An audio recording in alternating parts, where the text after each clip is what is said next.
Are you?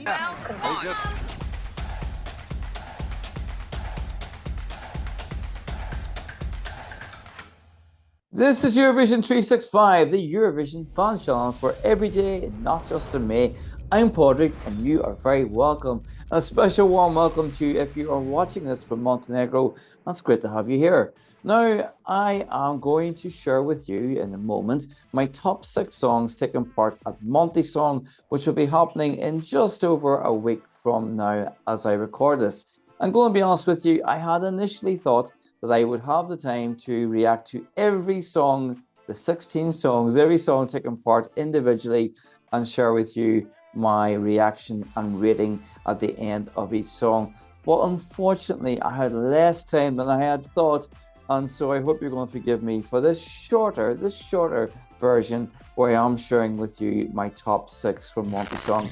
And this is based on my first listen. And I hope you're going to share with me your top 6 as well, and the ones that you want to win going forward, and who you think should represent Montenegro at Eurovision 2025. So coming up now is a short segment from each of the 6 songs that I have selected, and there will be some comments on those songs as well. And following each one, I will give my ranking out of 10 based on my first listen to the song. So here we go, song 6 to 1.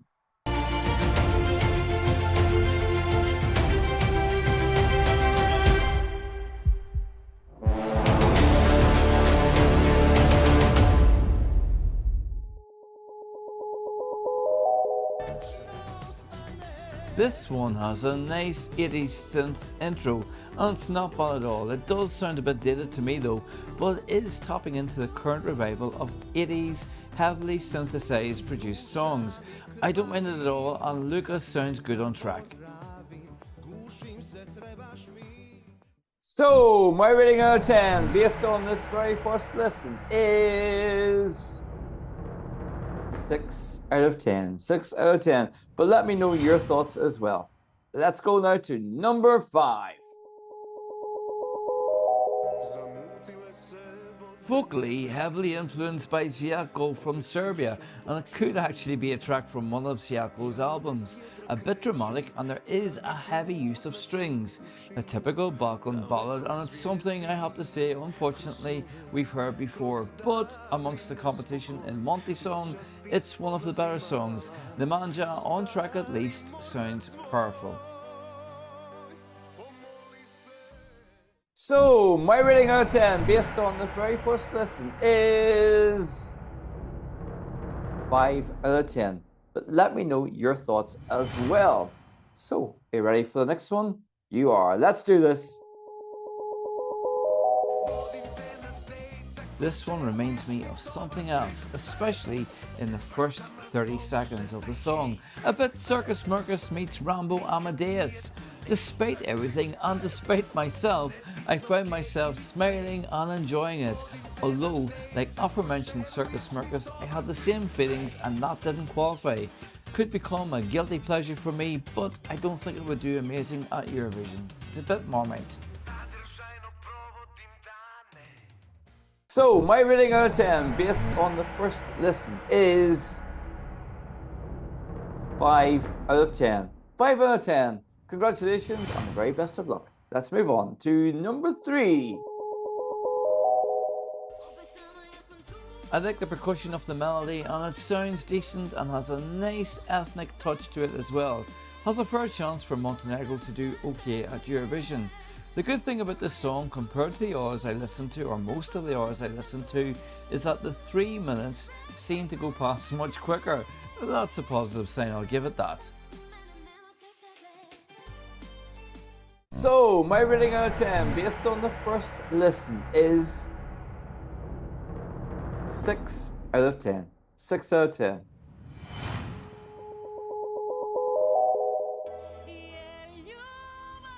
Tolu Bavier. This has a pretty melody. It moves along rather well, and I can imagine Durda being surrounded by a string quartet on stage. It might not be impactful enough, but I like its simplicity. It sounds sincere to me and I like it. So, my rating out of 10, based on the first listen, is 6 out of 10. Only one more to go, only one more. And here it is right now. Woo, woo, woo.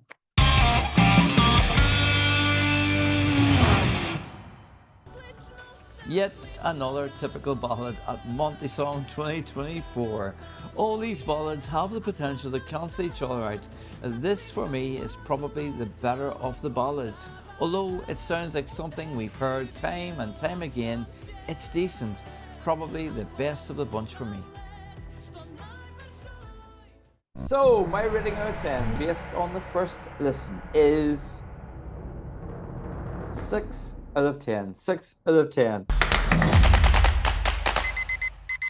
So that was and that is my top 6 of Montesong 2024. I'd love to know what you think, and of course you will have noticed actually that none of those songs for me scored any higher than 6, which doesn't probably bode well for Montenegro at the contest, but that's my opinion, and that could change of course when I come to see and hear the live performances. The live performances can often enhance a song, so we'll wait to see. And yeah, I wish everyone taking part at Montesong the very best of luck, and whoever wins then goes on to Basel, Switzerland, I am sure will be having the time of their lives on the road to Switzerland. So thank you so much for joining me. As I said, let me know in the comments below your thoughts on all things Montesong 2024. I look forward as always to reading those comments, so do make sure to let me know what you think. And until the next time, you take care of yourselves. And this is Podrick, and it's over and out. Goodbye.